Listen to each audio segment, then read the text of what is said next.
بسم اللہ الرحمن الرحیم۔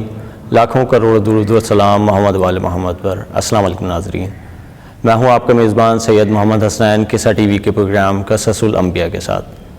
آج کے اس پروگرام میں ہم بات کریں گے حضرت آدم کی خلقت کے بارے میں۔ ہمارے ساتھ موجود ہیں مولانا علی حسن شگری صاحب، جو ہمارے سوالات کے جوابات دیں گے۔ السلام علیکم مولانا صاحب۔ مولانا صاحب بیان فرمائیے گا کہ حضرت آدم کی خلقت قرآن کی روشنی میں کیا بیان فرمائیں گے؟ بسم اللہ الرحمن الرحیم۔ نہایت ہی شکر گزار ہوں قصہ ٹی وی کے کہ انہوں نے یہ بزم سجایا اور ہمیں یہاں پر شرکت کی توفیق حاصل ہوئی۔ حضرت آدم علیہ السلام وہ پہلے نبی ہیں اور قصص الانبیاء میں یقیناً یہاں سے تذکرہ شروع ہو جائے گا۔ 1,24,000 نبیوں کا جو تذکرہ ہے اور معروف و مشہور انبیاء میں سے حضرت آدم علیہ السلام کی ذات گرامی ہے۔ آدم جو نام پڑا ہے اس کے وجہ ہے تسمیہ، جو قرآن کے مفسرین ہے اور اسی طرح لغت کے ماہرین ہیں، ان کے لغت یا ان کی کتابیں اگر دیکھیں تو آدم عدیم العرش سے نکلا ہے۔ حضرت آدم علیہ السلام کے جو جسم مبارک ہے وہ عدیم العرش سے نکالا گیا، یعنی جو مٹی کا خلاصہ ہے، جو زمین کا خلاصہ ہے، جو جوہر ہے، اس سے ان کے جسم مبارک کو بنایا گیا۔ اس وجہ سے ان کا نام آدم پڑ گیا۔ اور ان کے خلقت کے بارے میں یہ ہے کہ فرشتوں کی خلقت چونکہ حضرت آدم سے پہلے ہو گئی ہے اور ان کے خلافت کا اعلان پہلے ہو چکا، پروردگار عالم نے سورہ بقرہ میں اس کا اعلان اور اس کا تذکرہ بھی فرمایا، کہا کہ میں اس زمین پر انی جاعل فی الارض خلیفہ، اس زمین پر ایک خلیفہ بنانے والا ہوں۔ تو پہلے اعلان ہو چکا، لہٰذا ان کے جسم مبارک کی تیاری کے لیے، ان کے جسم بنانے کے لیے مختلف فرشتوں کو مختلف مقامات پر بھیجا۔ کہا کہ جتنے اقسام زمین ہے، جتنے اقسام ہیں مٹی کے، ان مٹیوں کو جمع کریں، جتنے بھی رنگ ہے ان سب میں سے تھوڑا تھوڑا سا لائیں، اور اسی طرح کہیں پر جو ہے وہ زمین زرخیز ہے، کہیں پر جو ہے شوردار ہے، مختلف قسم کے مٹیوں کو جمع کرنے کے لیے مختلف فرشتوں کو بھیجا۔ لیکن جب وہ وہاں پر گئے اور زمین کو بتایا گیا کہ اس سے ایک مخلوق کو خلق کیا جائے گا جو اس زمین پر بسایا جائے گا، تو اس وقت زمین نے فریاد کی اور فرشتے سے کہا کہ میرے جسم سے اس چیز کو نہ لیں، اس لیے کہ آپ میں بوڑھی ہو چکی ہوں، لہٰذا آپ اس بوڑھی زمین سے جس کی خلقت ہوگی یقیناً وہ بھی کمزور و ناتوان ہوں گے، لہٰذا مجھے معاف کر دیں۔ لہٰذا ان کے فریاد اور ان کے رونے گریے کے آوازیں سن کے وہ فرشتے واپس آئے، چونکہ رحمان الرحیم پروردگار ہے، ان کے حضور میں یہ پیش کر دیا جائے اس کے فریاد کو، لہٰذا انہوں نے سختی نہیں کی۔ آخر میں یہ کہا جاتا ہے اور معروف ہے کہ حضرت اسرائیل علیہ السلام کو ان مٹی کو جمع کرنے کے لیے بھیجا، جس میں مختلف رنگ ہے، مختلف ذائقے ہے، کچھ زرخیز ہے اور کچھ شوردار ہے، تو کچھ پتھریلی ہے، کچھ نرم ہے، کچھ ریتلی ہے۔ ان تمام زمینوں میں سے تھوڑا تھوڑا سا جمع کیا اور حضرت اسرائیل علیہ السلام آئے تو پھر زمین نے دوبارہ یہی فریاد کہ میں بوڑھی ہو چکی ہوں، آپ مجھ سے کچھ نہ لیں اور مجھ سے کوئی مخلوق تخلیق نہ کریں، اس لیے کہ نہایت ہی کمزور اور نحیف ہوں گے وہ جو مجھ سے تخلیق ہوں گے۔ لیکن حضرت اسرائیل نے کسی کی بھی نہیں سنی اور کہا کہ میرے رب کا حکم میرے سامنے ہے، لہٰذا تمہاری فریادیں میرے آگے کچھ نہیں ہے۔ لہٰذا اس زمین میں سے مٹیاں کو نکالا اور پھر اس کے بعد وہ لے کے آئے اور پروردگار عالم جو ہے اپنے دست قدرت سے فرشتوں کی مدد سے اس جسم مبارک کو بنایا۔ اور قرآن مجید میں مختلف مقامات پر مختلف باتیں، مختلف مراحل کو بیان کیا ہے۔ در حقیقت کہیں پر ارشاد فرمایا کہ ہم نے تراب سے اسے بنایا، کہیں پر کہا تین سے بنایا، کہیں پر سلسال کا لفظ آیا، یعنی یہ مختلف مراحل ہے۔ ایسا لگتا ہے کہ ایک عرصے تک ان کے جسم مبارک کو اس مٹی کو گوندا گیا اور پھر اس کے بعد اسے جنت میں رکھا گیا اسے خشک ہونے کے لیے، یہاں تک کہ پہلے گیلی مٹی ہے، پھر اس کے بعد جو ہے وہ ٹھیکرے کی حالت پیدا کر دی اور پھر اس کے بعد یہ سخت ہو گیا۔ تو یہ تمام مراحل جو ہے حضرت آدم علیہ السلام کی جسم کی خلقت کی بات ہے کہ ان کے جسم کو رکھا گیا اور وہاں پر خشک ہو گیا۔ لیکن ہم یہ دیکھتے ہیں کہ فلاسفرز جو پرانے فلاسفرز وہ کہتے ہیں کہ حضرت آدم کے جسم کو عناصر اربعہ سے بنایا گیا۔ اس میں صرف مٹی نہیں تھی، بلکہ اس مٹی کے ساتھ ساتھ جو ہے وہ ہوا موجود ہے، اور اس کے ساتھ آگ موجود ہے، اور پانی موجود ہے۔ یہ عناصر اربعہ سے جسم انسان کی تخلیق ہوئی، حضرت آدم کے جسم کی تخلیق ہوئی۔ یہ چاروں چیزیں اگر دیکھا جائے تو پھر ایک دوسرے کے اپوزٹ ہے۔ مثال کے طور پر دیکھیں، خاک اور ہوا ایک دوسرے کے مخالف ہے۔ خاک ہو، ہوا آ جائے تو پھر اڑا کے لے جاتی ہے، لہذا اور اسی طرح آگ اور پانی یہ دونوں مخالف عناصر ہے۔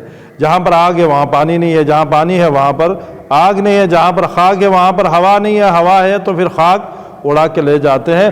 لیکن وہ پروردگار عالم ایسا ہے کہ جس نے ان چاروں کو ایک ہی عنصر میں جمع کر دیا اور اس کی بقا کے لیے ان اپوزٹ چیزوں کو قرار دے دیا۔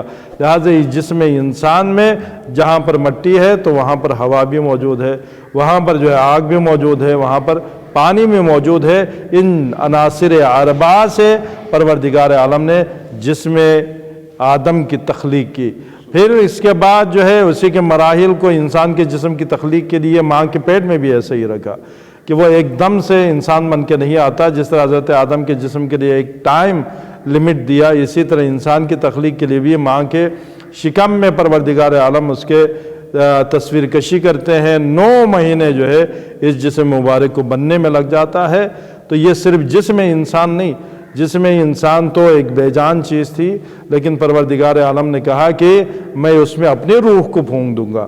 جو اپنی روح ہے یعنی یہ نسبت ہے پروردگار عالم کے، جہاں پر بھی اللہ تعالیٰ نے عظمت کو بیان کرنا ہو تو اس چیز کو اپنی طرف نسبت دیتے ہیں۔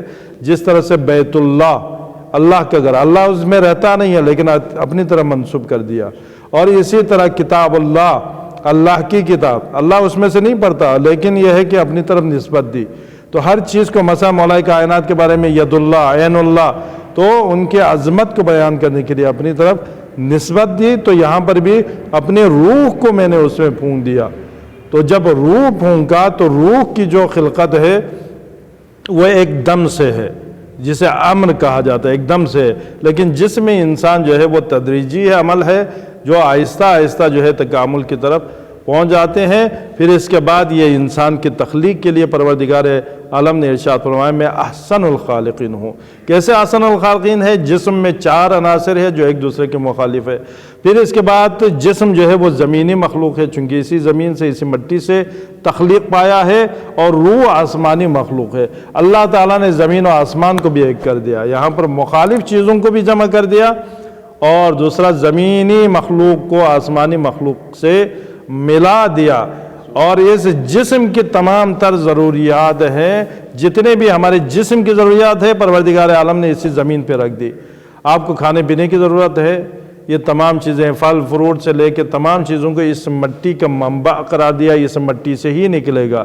جتنے بھی کھانے کی چیزیں ہیں، جتنے بھی جسم کی ضروریات ہے، حتیٰ کہ ہوا بھی جسم کی ضروریات ہے، تو وہ پروردگار عالم نے آکسیجن کے لیے ان شجر سے نکالے جاتے ہیں، ثمر اسی مٹی سے ہے۔ تو جسم کی جتنے بھی ضروریات ہیں ان سب کو اسی مٹی سے تخلیق فرمایا، چونکہ جسم زمینی مخلوق ہے۔ لیکن روح چونکہ آسمانی مخلوق ہے، لہٰذا روح کی جتنے بھی ضرورت کی چیزیں ہیں اسے پروردگار عالم نے آسمان سے نازل کر دیا۔ مثال کے طور پر انبیاء زمین سے نہیں آئے بلکہ آسمان سے، کتابیں آسمانی ہے، اور اسی طرح ہدایت آسمانی ہے۔ جتنے بھی روح کی غذا ہے اسے آسمانی قرار دیا چونکہ روح آسمانی ہے۔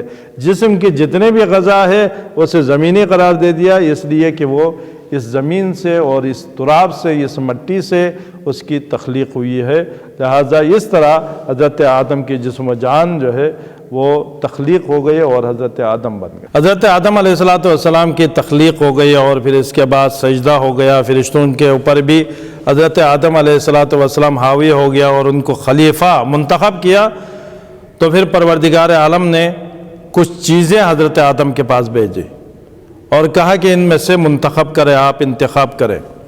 تو ان میں سے جو آئے وہ کچھ چیزیں ہیں، اس میں سے ایک عزت ہے، ایک دولت ہے، ایک عقل ہے، یہ ایک ایمان ہے یعنی دین ہے۔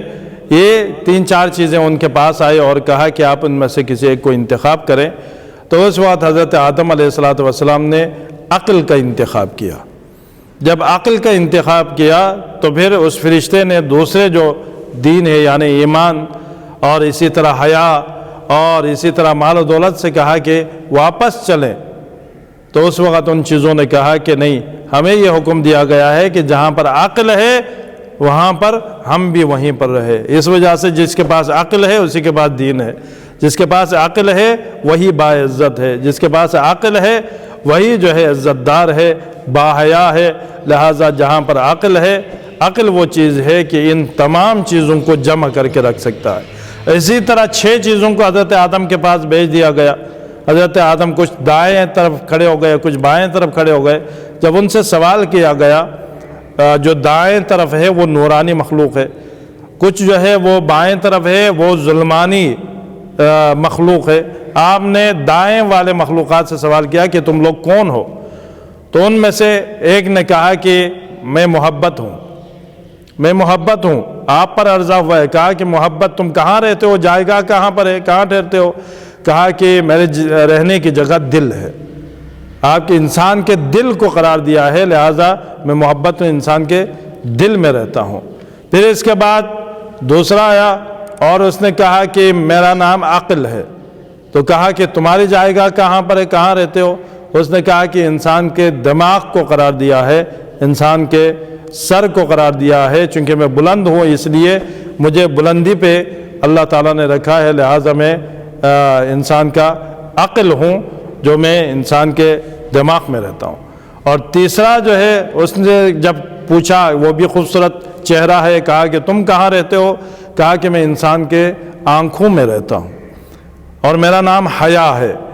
اللہ تعالیٰ نے میری جو جگہ بنائی ہے وہ انسان کی آنکھیں ہیں، لہٰذا یہ 3 چیزیں جو حضرت آدم کے دائیں طرف تھی، عقل جو انسان کے سر میں ہے، پھر اس کے بعد جو ہے انسان کے آنکھ میں انسان کی حیا ہے، اور اسی طرح دل میں محبت کی جگہ قرار دے دی۔ پھر آپ متوجہ ہو گئے بائیں طرف جو مخلوق ہے، کہا کہ تمہارے جائیگاہ کہاں ہے اور تم کون ہو؟ تو ان میں سے ایک نے کہا کہ میں تکبر ہوں، میرا نام تکبر ہے۔ کہا کہ تمہاری جائیگاہ کہاں پر ہے، کہاں رہتے ہو؟ کہا کہ میں انسان کے دماغ میں ہوتا ہوں۔ تو کہا کہ تم اگر دماغ میں ہو تو پھر وہاں وہ جگہ تو عقل کی جگہ تھی۔ تو کہا کہ جب میں آ جاتا ہوں تو پھر اس کے بعد جو ہے عقل چلی جاتی ہے، پھر انسان کے عقل کے لیے جگہ نہیں رہتی۔ پھر اس کے بعد دوسرا آیا، کہا کہ تم کون ہو؟ کہا کہ میرا نام لالچ ہے۔ کہا کہ تمہارا مقام کہاں ہے؟ کہا کہ انسان کی آنکھیں۔ کہا کہ آنکھ میں تو حیا ہوتی ہے۔ تو کہا کہ جب میں آ جاتا ہوں تو پھر حیا کے لیے وہاں پر مقام اور جگہ نہیں رہتا، لہٰذا جہاں لالچ آ جائے تو پھر اس کے بعد جو ہے حیا چلی جاتی ہے، حیا مانے نہیں ہوتی۔ پھر اس کے بعد کہا کہ تیسری چیز کیا ہے؟ کہا کہ میں حسد ہوں۔ تو کہا تمہاری جگہ کہاں پر ہے؟ کہا کہ انسان کا دل ہے۔ تو حضرت آدم نے فرمایا کہ دل تو محبت کی جگہ ہے۔ تو فرمایا کہ یہ حسد کو انسان کے دل میں جگہ دی ہے، جب حسد آ جائے تو پھر اس کے بعد محبت نامی کوئی چیز باقی نہیں رہتی۔ اور اسی چیز کو ہم دیکھتے ہیں، جہاں پر محبت ہے وہاں پر حسد نے آ کے وہاں پر فساد پھیلایا، جس میں سے آپ دیکھتے ہیں حضرت یوسف کے بھائی اپنے بھائی سے محبت کر رہے تھے، لیکن چونکہ حسد آ گیا تو اس کو قتل کرنے کے در پہ ہو گئے۔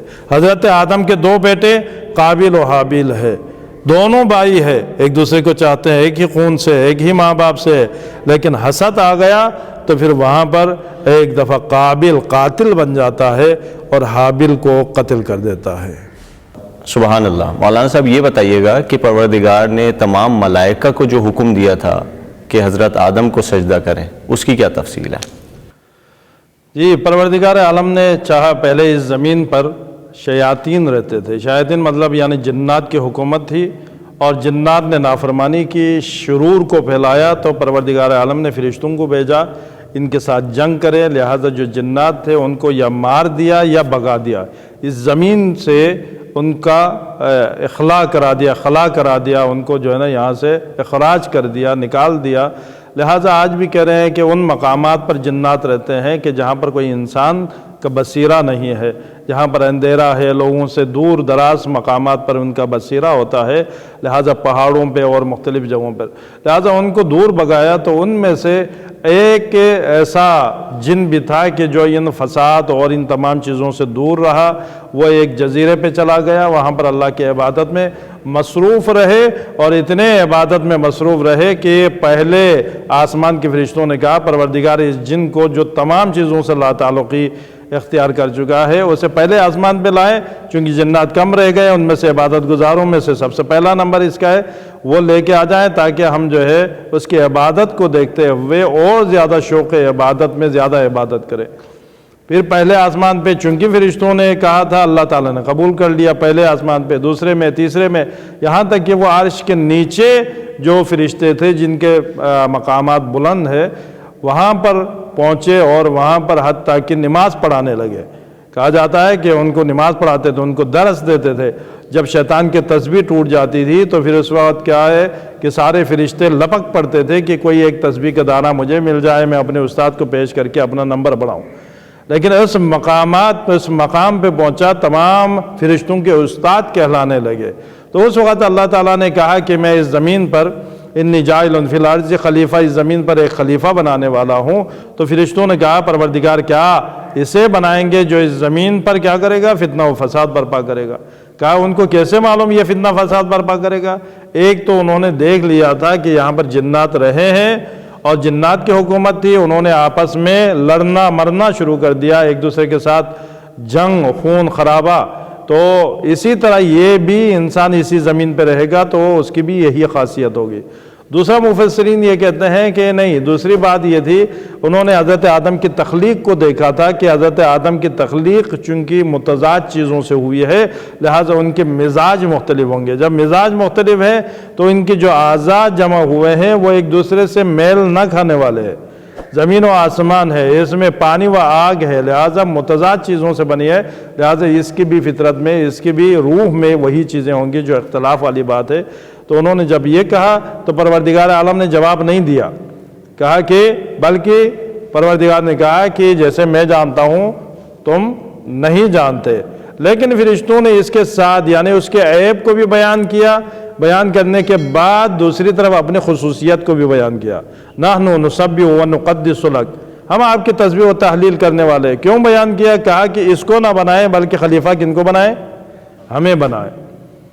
تو فرشتوں کے لیے یہ کہا کہ ٹھیک ہے، اب تم تسبیح و تحلیل کا جو گمنڈ ہے اب اسی سے امتحان ہوگا، تیرے پاس تسبیح و تحلیل ہے اسی سے امتحان ہوگا، اور وہ امتحان یہ ہوگا کہ جب ہم آدم میں اپنے روح کو پھونک دوں، وَنَفَخْتُ مِنْ رُوحِي، جب میں ان میں اپنے روح کو پھونک دوں تو پھر سب کے سب پر ضروری ہے کہ وہ کیا کہ فَقَعُوا لَهُ سَاجِدِينَ، تم سب سجدہ کر لینا، سب سجدہ کر لینا۔ اب سوال یہ پیدا ہوتا ہے کہ اگر یہ فرشتوں سے کہا جائے ٹھیک ہے تم اپنا خلیفہ منتخب کرو، تو سارے فرشتے تو منتخب نہیں ہونا تھا، ان میں سے ایک نے منتخب ہونا تھا۔ تو آپ بتائیں کہ اگر فرشتوں سے کہا جائے کہ تم اپنا نمائندہ منتخب کرے تو کس کو منتخب کرتے؟ لازم بات ہے جو استاد ہے اسی کو منتخب کرے۔ استاد کون بنا ہوا ہے؟ شیطان بنا ہوا ہے، شیطان انہوں کو پڑھا رہا ہے، شیطان ممبر پہ بیٹھا ہوا ہے۔ تو وہ سب یہی کہہ رہے تھے کہ بھئی یہ خلیفہ کے قابل ہے کیونکہ یہ سب کا استاد ہے۔ تو اللہ تعالیٰ نے اسی سے امتحان لیا، اس پردے کو فاش کر دیا اور کہا کہ جب میں حضرت آدم میں اپنے روح کو پھونک دوں تو پھر تم سجدہ کرنا۔ اور جب روح کو پھونک دی تو اس وقت تمام فرشتوں نے کیا کر دیا؟ اور سب نے سجدہ کر دیا الا ابلیس، صرف ابلیس نے سجدہ نہیں کیا۔ سجدہ نہیں کیا تو پروردگار عالم نے یوں نہیں نکالا بلکہ اس سے پوچھا کہ تم نے سجدہ کیوں نہیں کیا؟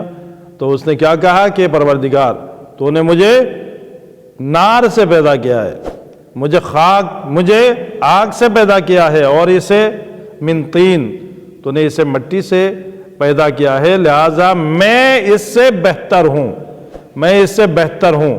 یعنی تخلیق کی بنیاد کو اس نے قرار دے دیا میں اس سے بہتر ہوں۔ اگر یہ کہہ دیتا کہ میں عبادت کرنے والا ہوں اور ابھی یہ نوزاد ہے تو پھر بھی کچھ نہ کچھ ریزن بن جاتا، لیکن یہاں پر اس نے تکبر کیا، اور قرآن نے بھی کہا کہ چونکہ اس نے تکبر کیا تو اللہ تعالیٰ نے کہا کہ فخرج، اب میرے دربار سے نکل جاؤ، اس لیے کہ تکبر کرنے والوں کے لیے میرے پاس مقام و جگہ نہیں ہے۔ لہٰذا حضرت آدم علیہ السلام کے سجدے کے ذریعے سے سب پر واضح کر دیا کہ کون منافق بیٹھا ہوا ہے، اور قرآن مجید میں بھی یہ